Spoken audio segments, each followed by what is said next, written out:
نحمده ونستعينه ونستغفره ونعوذ بالله من شرور أنفسنا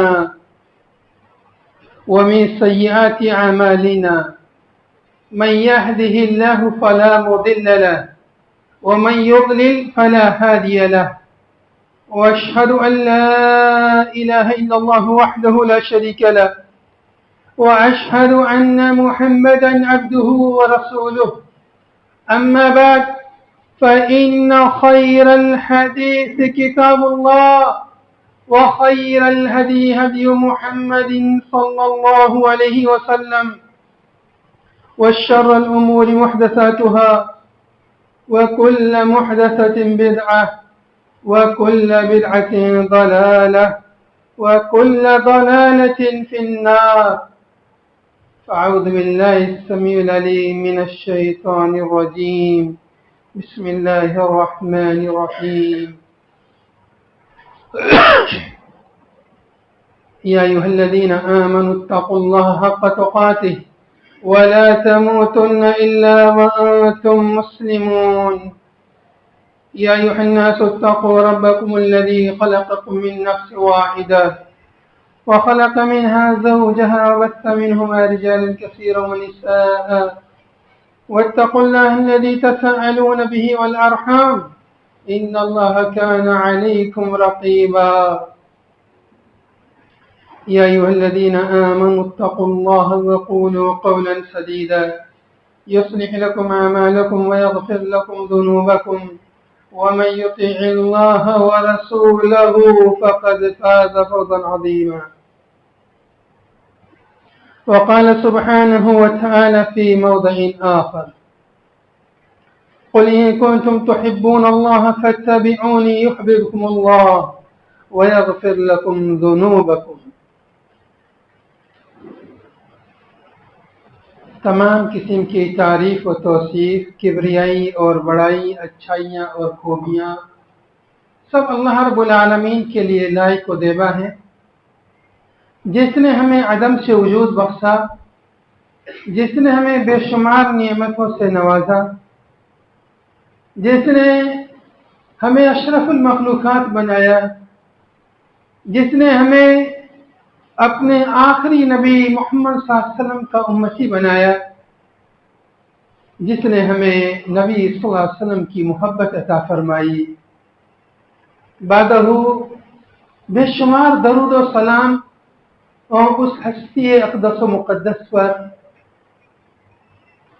جن کو اللہ رب العالمین نے اپنا محبوب بنایا، جنہوں نے ہماری خاطر بے شمار پریشانیاں مشقتیں برداشت فرمائی، جنہوں نے ہم امتیوں کا خیال رکھا اور ہر لمحہ اپنے امتیوں کے لیے آسان سے آسان ترین اعمال اختیار فرمائے، اس نبی پر انگیز درود و سلام ہو۔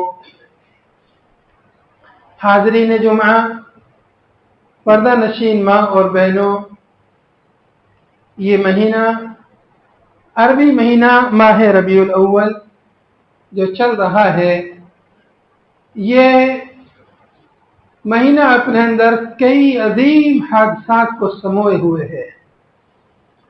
اس مہینے کے اندر جہاں نبی پاک صلی اللہ علیہ وسلم کی ولادت مبارکہ ہوئی، وہیں پر آپ صلی اللہ علیہ وسلم کی وفات، دنیا سے رخصتی، آپ صلی اللہ علیہ وسلم کا انتقال، آپ صلی اللہ علیہ وسلم کی موت اس مہینے میں ہوئی۔ میں موت کا لفظ جان بوجھ کر کہہ رہا ہوں، اس لیے کہ اللہ تعالیٰ نے قرآن پاک میں انک میت وانہم میتون کا لفظ استعمال کیا ہے، اور یہ لفظ کہنے میں کوئی توہین کی بات نہیں ہے۔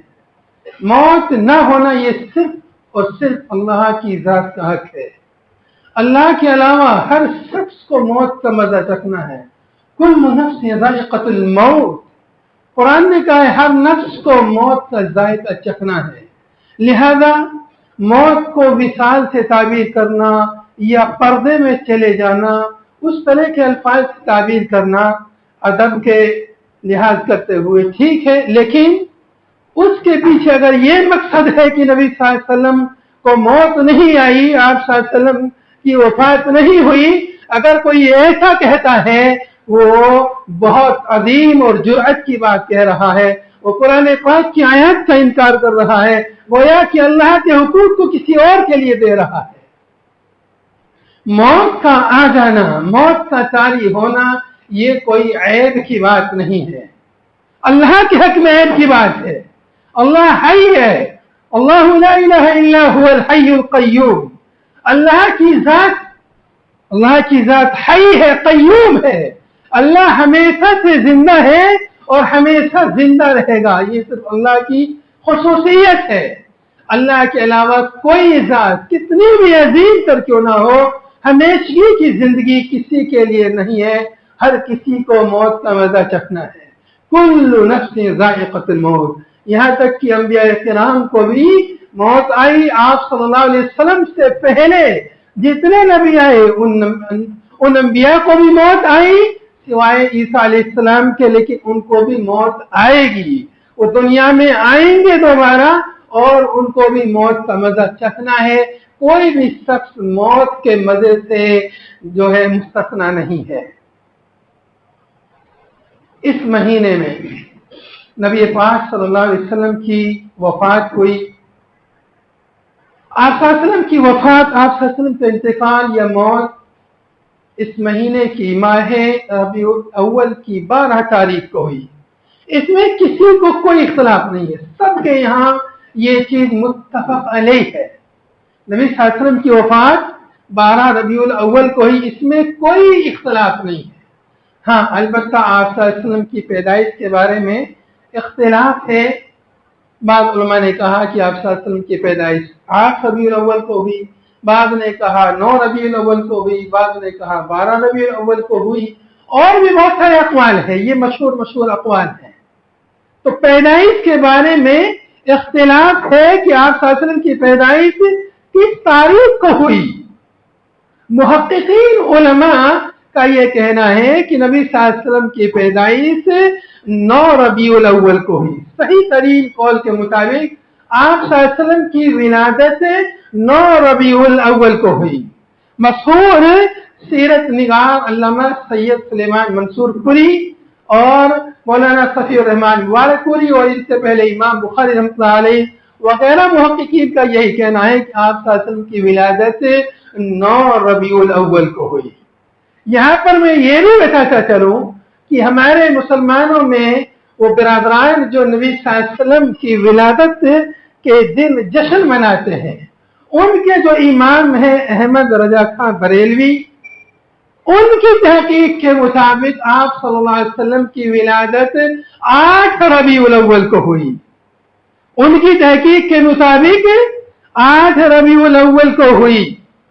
یہ چیز جو ہے اس لیے جان لینی چاہیے کہ جو لوگ ان کے پیروکار، ان کے ماننے والے جو جشن مناتے ہیں 12 ربیع الاول کو، جس دن نبی صلی اللہ علیہ وسلم کی وفات ہوئی، اس دن وہ جشن مناتے ہیں، خوشی مناتے ہیں۔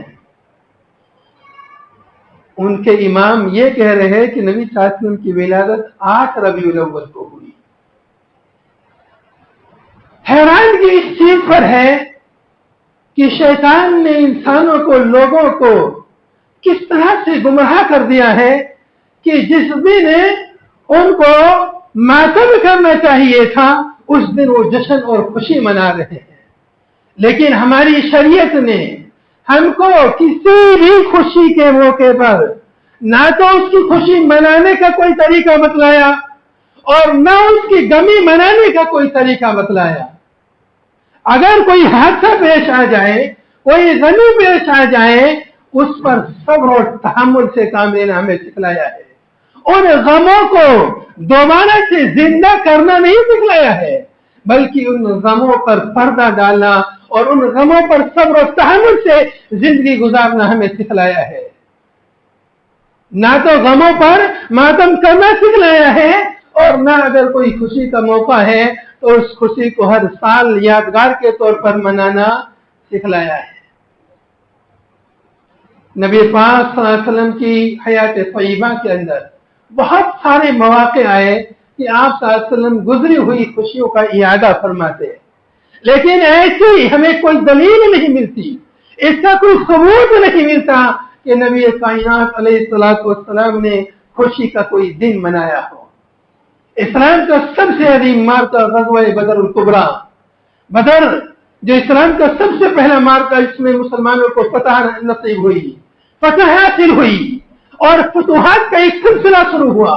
اسلام اور مسلمانوں کا رعب اور دبدبہ عرب اور عجم میں بیٹھ گیا، لیکن آپ صلی اللہ علیہ وسلم نے کبھی اس کو بطور یادگار کے نہیں منایا۔ مکہ فتح ہوا، سن 8 ہجری میں مکہ فتح ہوا، آپ صلی اللہ علیہ وسلم اس کے بعد سن 9 ہجری سن 10 ہجری میں موجود تھے، لیکن آپ صلی اللہ علیہ وسلم نے مکے کی خوشی کا جشن نہیں منایا۔ حالانکہ مکہ کی خوشی، فتح مکہ کی جو خوشی ہے وہ اتنی عظیم خوشی ہے کہ جیسے ہی مکہ فتح ہوا لوگ جوک در جوک اسلام میں داخل ہونا شروع ہو گئے۔ فتح مکہ کے موقع پر قریب 10,000 کے قریب مسلمان تھے، لیکن چند سالوں میں لاکھوں کی تعداد میں مسلمانوں کی تعداد پہنچ گئی، لیکن آپ صلی اللہ علیہ وسلم نے اس کا بھی کوئی جشن نہیں منایا، کوئی خوشی نہیں منائی۔ آپ صلی اللہ علیہ وسلم کے گھر میں ولادت ہوئی، بچے پیدا ہوئے، لیکن آپ صلی اللہ علیہ وسلم نے اپنے بچوں کی بھی ولادت یا ان کا برتھ ڈے، ان کا جنم دن آپ صلی اللہ علیہ وسلم نے نہیں منایا۔ کیوں نہیں منایا؟ اس کے پیچھے حکمت کیا ہے؟ ایک تو یہ کہ یہ غیروں کی مشابہت ہے، دوسرا یہ کہ جو ہماری زندگی سے جب ایک سال جا رہا ہے، اگلا سال جب وہی دن آتا ہے تو گویا کہ ہماری زندگی کا ایک سال کم ہو گیا ہے، زندگی ہماری گھٹ رہی ہے، زندگی کم ہو رہی ہے۔ اس کمی پر خوشی کس چیز کی؟ زندگی گھٹ رہی ہے، موت کے قریب جا رہے ہیں تو خوشی کس چیز کی؟ لہذا برتھ ڈے منانا، جنم دن منانا یہ اسلام کا طریقہ نہیں ہے، مسلمانوں کا طریقہ نہیں ہے، یہ غیروں کا، یہود و نصارہ کا طریقہ ہے جس کو آج مسلمانوں نے اپنا لیا ہے۔ عام برتھ ڈے منانا، عام لوگوں کا برتھ ڈے منانا یہ بھی جائز نہیں ہے کیا جائے کہ نبی کا برتھ ڈے منایا جائے۔ عیسائی، کرسچن، نصارہ اپنے نبی عیسیٰ علیہ السلام کا برتھ ڈے مناتے ہیں، اور اس برتھ ڈے میں، اس میلاد میں وہ بھی عید میلاد النبی مناتے ہیں۔ اس میلاد میں وہ شرک اکبر کے اعمال انجام دیتے ہیں، اور وہ اس بات کا اعتراف کرتے ہیں، اعلان کرتے ہیں کہ عیسیٰ علیہ السلام اللہ کا بیٹا پیدا ہوا، نعوذ باللہ۔ اور اللہ کے لیے بیٹا ماننا یہ اللہ کو گالی دینے کے مترادف ہے۔ یہ اتنا عظیم گناہ ہے کہ اس گناہ کی وجہ سے قریب ہے کہ آسمان ٹوٹ پڑے زمین کے اوپر، اتنا عظیم گناہ ہے۔ اور نبی کائنات علیہ الصلوۃ والسلام نے پیشین گوئی فرمائی تھی، لَتَتَّبِعَنَّ سُنَنَ مَنْ كَانَ قَبْلَكُمْ شِبْرًا بِشِبْرٍ وَذِرَاعًا بِذِرَاعٍ، کہ تم ضرور بضرور مجھ سے پہلے کے لوگوں کے طریقے پر چلو گے، ان سے قدم ملا کر بالکل ہو ان کے نقش قدم پر چلو گے، اس قدر تم ان کی مطابق اختیار کرو گے کہ اگر گوہ کے بل میں وہ گھسیں گے تو تم بھی گھس جاؤ گے۔ یعنی جس بل میں گھسنا انسان کے لیے مشکل ہے، اگر وہ لوگ اس میں بھی گھسیں گے تو تم بھی ان کی اتباع میں، پیروی میں، مشابہت میں تم بھی اس میں گھس جاؤ گے۔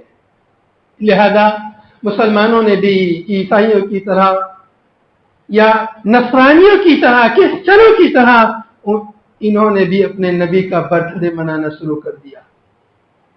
وہ لوگ بھی اس دن اللہ کے ساتھ شرک کا ارتکاب کرتے ہیں، اور یہ مسلمان بھائی بھی نبی صلی اللہ علیہ وسلم کی محبت میں غلو کرتے ہوئے شرکیہ نعرے لگاتے ہیں اور بہت سے ایسے اعمال انجام دیتے ہیں جو شرک کی کبیر سے ہیں۔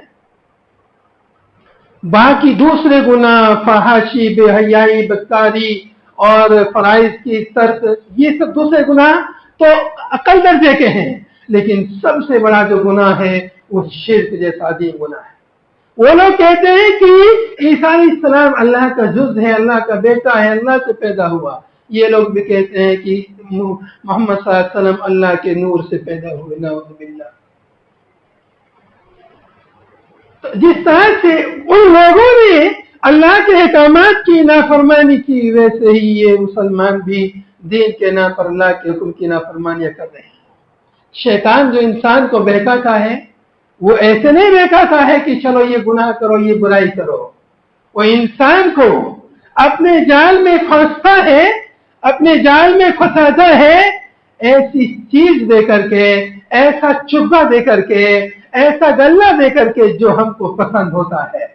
جس طرح ایک شکاری اپنے شکار کو پھنسانے کے لیے، پکڑنے کے لیے شکار کو پسندیدہ چیز کھلاتا ہے۔ کوئی مچھلی پکڑنے والا مچھلی کی پسندیدہ چیز کانٹے میں لگاتا ہے تاکہ مچھلی اس کو کھائے اور میں اس کو شکار کر لوں۔ جال میں ایسی چیز لگاتے ہیں کہ تاکہ شکار پرندہ یا جو بھی جانور جس کو پکڑنا ہے اس کی پسندیدہ چیز اس میں رکھتے ہیں تاکہ وہ اس کو آئے کھانے کے لیے اور اس کو پکڑ لیں۔ ایسے ہی شیطان بھی انسان کو بہکاتا ہے، کہیں محبت رسول کی آگ میں، کہیں محبت اہل بیت کی آگ میں، کہیں محبت صحابہ کی آگ میں، کہیں اس طرح کی محبتوں کی آڑ میں بہکاتا ہے۔ یاد رکھیں میرے بھائی اور میرے دوستو، رسول اللہ صلی اللہ علیہ وسلم کی محبت یہ ایمان کا جز ہے، واجب ہے، فرض ہے، ضروری ہے، لیکن یاد رکھیے اس محبت کی بھی حدود ہیں، اس محبت کے بھی ضابطے ہیں، اس محبت کے بھی تقاضے ہیں۔ ان تقاضوں کو، ان حدود کا لحاظ کرنا ہمارے لیے ضروری ہے۔ محبت کسے کہتے ہیں؟ محبت کیا چیز ہے؟ اس کو بہت سمجھنا بہت ضروری ہے۔ نبی صلی اللہ علیہ وسلم کے چچا ابو طالب آپ صلی اللہ علیہ وسلم سے محبت کرتے تھے کہ نہیں کرتے تھے؟ ابو طالب نبی صلی اللہ علیہ وسلم کے چچا آپ صلی اللہ علیہ وسلم سے محبت کرتے تھے یا نہیں کرتے تھے؟ کرتے تھے۔ کیا ان کی محبت نے ان کو نجات دلائی؟ نہیں دلائی۔ ہر محبت نجات نہیں دلا سکتی ہے، لہذا اس چیز کو سمجھنا ہے وہ کون سی محبت ہے جو نجات دلاتی ہے۔ یہاں پر ایک اور بات سمجھیے، یہودی اللہ سے محبت کرتے ہیں یا نہیں کرتے؟ نصرانی اللہ سے محبت کرتے ہیں یا نہیں کرتے؟ کرتے ہیں۔ یہودی اللہ سے محبت کرتے ہیں، نصرانی اللہ سے محبت کرتے ہیں۔ کیا آج کے نصرانی اور آج کے یہودی کیا ان لوگوں کو نجات مل سکتی ہے؟ نہیں مل سکتی۔ اللہ سے محبت کرتے ہیں پھر بھی نجات نہیں ہے ان کے لیے۔ کیوں نجات نہیں ہے؟ اس لیے کہ انہوں نے ویسی محبت کی ہی نہیں جو محبت نجات دلاتی ہے۔ جو محبت نجات دلاتی ہے وہ محبت انہوں نے نہیں کی ہے۔ یہود و نصارہ نے نبی صلی اللہ علیہ وسلم کے زمانے میں یہ دعویٰ کیا تھا کہ ہم تو اللہ کے محبوب بندے ہیں، ہم اللہ کے محبوب ہیں، ہم ہی لوگ جنت کے ٹھیکیدار ہیں، ہم ہی جنت میں جائیں گے۔ اللہ تعالیٰ نے قرآن پاک میں آیت نازل فرما دی، قل ان کنتم تحبون اللہ فاتبعونی یحببکم اللہ ویغفر لکم ذنوبکم۔ اے نبی صلی اللہ علیہ وسلم سے کہہ دیجئے کہ اگر تم اللہ سے محبت کرتے ہو، محبت کا دعویٰ تو ہر کوئی کرتا ہے، اللہ سے محبت کا دعویٰ ہر کوئی کرتا ہے، لیکن اس دعوے کو ثابت کرو۔ دعویٰ کرنا، زبان سے دعویٰ کر دینا بہت آسان ہے، لیکن عملی طور پر اس دعوے کو ثابت کرنا یہ اصل ہے۔ فرمایا کہ اگر تم اللہ سے محبت کرتے ہو فاتبعونی، تو میری اتباع کرو، میری پیروی کرو۔ حکم اللہ کا، اتباع میری، تبھی تمہاری محبت قبول ہوگی۔ محبت یہ دل کا عمل ہے، اور کسی بھی عمل کی قبولیت کے لیے دو شرطیں ضروری ہیں، اخلاص اور مطابقت رسول۔ عمل اللہ کے لیے ہو، محبت اللہ کے لیے ہو، کسی بھی چیز سے محبت اللہ کے لیے ہونی چاہیے۔ جیسا کہ حدیث میں ہے ان يحب المرء لا يحبه الا للہ، جس سے بھی محبت کرے اللہ کے لیے محبت کرے۔ تو اگر تم اگر تم اللہ سے محبت کرتے ہو تو رسول اللہ صلی اللہ علیہ وسلم کی اتباع پیروی کرو، یحببکم اللہ، تب اللہ تم سے محبت کرے گا۔ اور کامیابی کے لیے دونوں طرف سے محبت ہونی ضروری ہے۔ یک طرفہ محبت کامیابی کے لیے کافی نہیں ہے۔ یک طرفہ محبت، ہم دعویٰ کر رہے ہیں ہم اللہ سے محبت کرتے ہیں، اللہ سے محبت کا کوئی دعویٰ کرتا ہے؟ صرف یہ دعویٰ کافی نہیں ہے، بلکہ نجات پانے کے لیے، کامیابی کے لیے ضروری ہے کہ اللہ بھی ہم سے محبت کرے۔ دونوں طرف سے محبت ہوگی تبھی کامیابی ہے۔ اور اللہ ہم سے کب محبت کرے گا؟ جب ہم رسول اللہ صلی اللہ علیہ وسلم کی اتباع اور پیروی کریں گے، تب اللہ ہم سے محبت کرے گا۔ اگر ایک طرف سے محبت رہی اور ادھر سے محبت نہیں رہی، جب اللہ کو محبت نہیں رہے گی تو کیا کامیابی ممکن ہے؟ یہود و نصارہ اللہ سے محبت کرتے ہیں لیکن اللہ تعالیٰ ان سے محبت نہیں کرتا۔ کیوں؟ اس لیے کہ یہود و نصارہ اللہ کے آخری رسول، اپنے اللہ کے حبیب محمد صلی اللہ علیہ وسلم سے وہ لوگ محبت نہیں کرتے، اس لیے اللہ تعالیٰ بھی ان سے محبت نہیں کرتا۔ اس کو مثال سے سمجھ لیجیے، مثال کے ذریعے بات کو سمجھیے کہ اگر آپ کسی شخص سے محبت کرتے ہیں، آپ اس سے کہیں میں آپ سے محبت کرتا ہوں، اور وہ کہے کہ مجھے آپ سے محبت نہیں ہے، تو آپ کو کیسا لگے گا؟ آپ کو پھر کیسا لگے گا؟ آپ اس سے محبت کر رہے ہیں اور وہ کہے مجھے آپ سے محبت نہیں ہے، نفرت۔ آپ کو اور واضح مثال سے سمجھیے، آپ کو کسی لڑکی سے شادی کرنی ہے، نکاح کرنا ہے، اور وہ لڑکی آپ کو پسند ہے، آپ کہے کہ میں آپ سے نکاح کرنا چاہتا ہوں، شادی کا پیغام دینا چاہتا ہوں، اور وہ پلٹ کر یہ کہہ دے کہ مجھے آپ پسند نہیں ہے، تو آپ کو پھر کیسا لگے گا؟ اور اگر وہ کہے ہاں مجھے پسند ہے، تو پھر دونوں کا نکاح ہو جائے گا اور کامیابی مل جائے گی۔ تو کامیابی کس چیز میں ہے؟ دونوں طرف سے محبت میں کامیابی ہے۔ اگر یک طرفہ محبت ہوئی تو یہ محبت اور مصیبت بن جائے گی۔ لہذا کامیابی کے لیے ضروری ہے کہ جہاں ہم اللہ سے محبت کا دعویٰ کریں وہیں پر اللہ بھی ہم سے محبت کرے، اور اللہ کی محبت حاصل کرنے کے لیے رسول اللہ صلی اللہ علیہ وسلم کی اتباع اور پیروی ضروری ہے۔ فَاتَّبِعُونِي يُحْبِبْكُمُ اللَّهُ۔ اب جو یہود و نصارہ ہیں وہ تو نبی صلی اللہ علیہ وسلم کو مانتے ہی نہیں، محبت کہاں سے کریں گے؟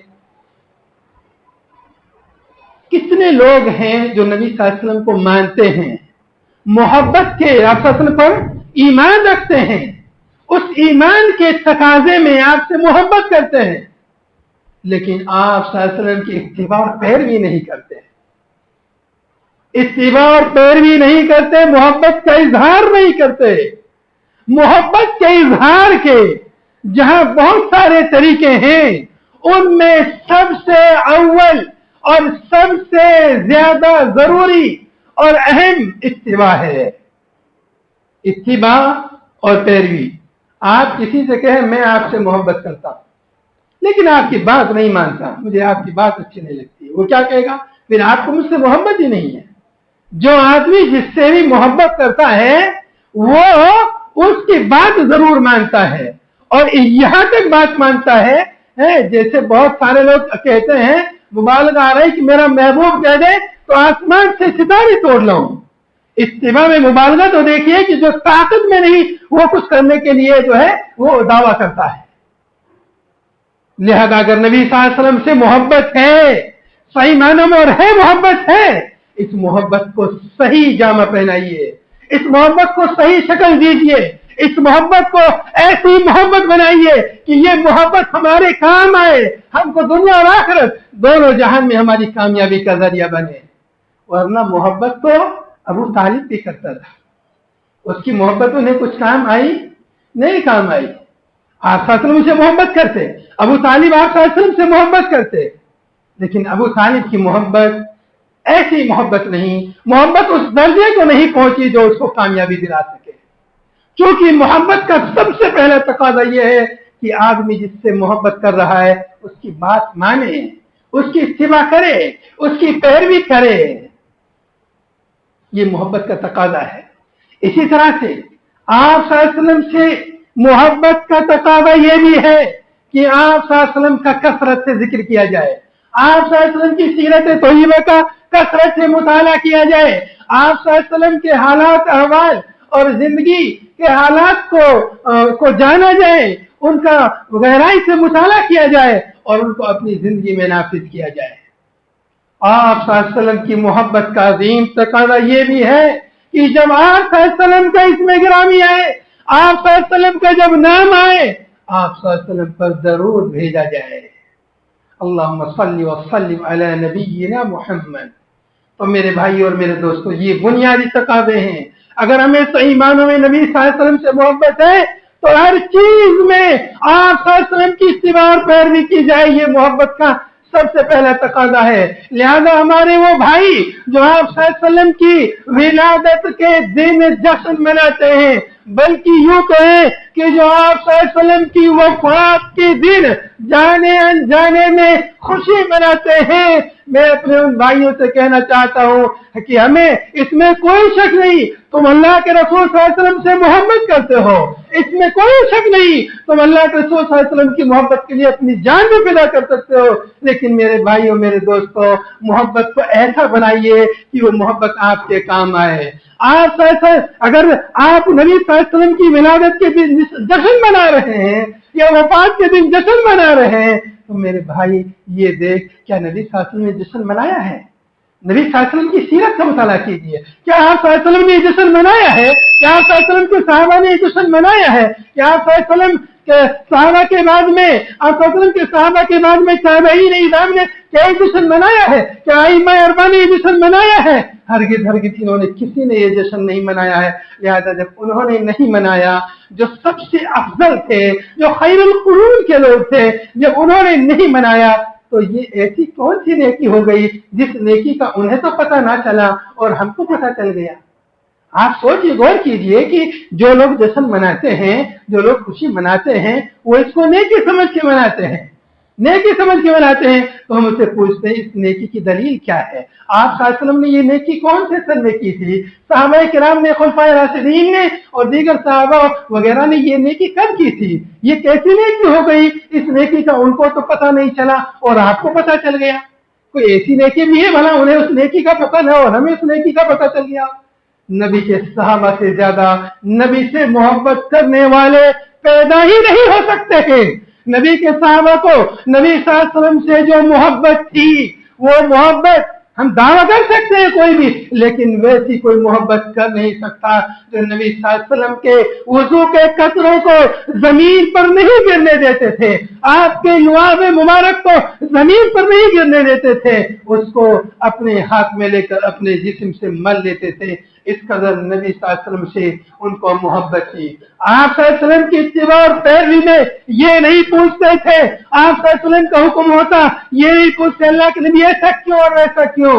حکم ہوتا تھا فوراً اس پر سر تسلیم خم کر دیتے تھے, اس میں کوئی اس کی علت, اس کی کوئی وجہ اور اس کا سبب وہ دریافت نہیں کرتے تھے. لہذا میرے بھائیوں اور میرے دوستوں, میرے بھائیوں میرے دوستوں, میرے وہ بھائی جو جشن منا رہے ہیں, اس کی تیاریاں کر رہے ہیں, آپ کو, ہم سب کو ہر دن نبی کی ولادت کی ہر دن خوشی ہونی چاہیے. ایسا کیا ہو گیا کہ ہم سال میں صرف ایک دن خوشی منائے نبی صلی اللہ علیہ وسلم کی ولادت کی؟ ہمیں نبی صلی اللہ علیہ وسلم کی ولادت کی ہر دن خوشی ہونی چاہیے, ہر لمحہ خوشی ہونی چاہیے, ہر لمحہ آپ صلی اللہ علیہ وسلم کے بتائے ہوئے فرامین پر ہمیں عمل کرنا چاہیے, آپ صلی اللہ علیہ وسلم کے احکامات کی ہمیں پیروی کرنی چاہیے. یہ صحیح معنوں میں محبت ہے, یہ صحیح معنوں میں آپ صلی اللہ علیہ وسلم کی آمد کی خوشی ہے. یقیناً بلا صبح آپ صلی اللہ علیہ وسلم کی آمد, آپ صلی اللہ علیہ وسلم کی ولادت دنیا والوں پر احسان عظیم ہے. اللہ رب العالمین کا عظیم احسان ہے ہم انسانوں پر, اللہ رب العالمین کا عظیم فضل ہے. اس فضل پر خوشی ہونی چاہیے. لیکن یہ کیسی خوشی ہے کہ سال میں ایک دن خوشی منائیں اور باقی سال کے دن اس خوشی کے برخلاف ہم اللہ کے رسول کی نافرمانیاں کرتے پھریں, بلکہ اس خوشی میں بھی نافرمانیاں کرتے پھریں. میرے بھائیوں ہمیں ہر دن نبی کی ولادت کی خوشی منانا چاہیے، ہر دن نبی صلی اللہ علیہ وسلم کی اتباع اور پیروی کرنی چاہیے، یہی سب سے بڑی آپ صلی اللہ علیہ وسلم کی ولادت کی خوشی ہے اور یہی سب سے اچھا طریقہ ہے۔ اللہ تعالیٰ سے دعا ہے اللہ تعالیٰ ہمیں کہنے سننے سے زیادہ عمل کرنے کی توفیق عطا فرمائے۔ اللہ تعالیٰ ہمیں صحیح معنوں میں نبی صلی اللہ علیہ وسلم کی محبت اور آپ صلی اللہ علیہ وسلم کی محبت کی خوشی ہمارے دلوں میں جاگزی فرمائے۔ اللہ تعالیٰ ہمیں جب تک زندہ رکھے اسلام پر زندہ رکھے اور جب موت دے تو ایمان کی حالت میں موت دے۔ وآخر دعوانا ان الحمد للہ رب العالمین۔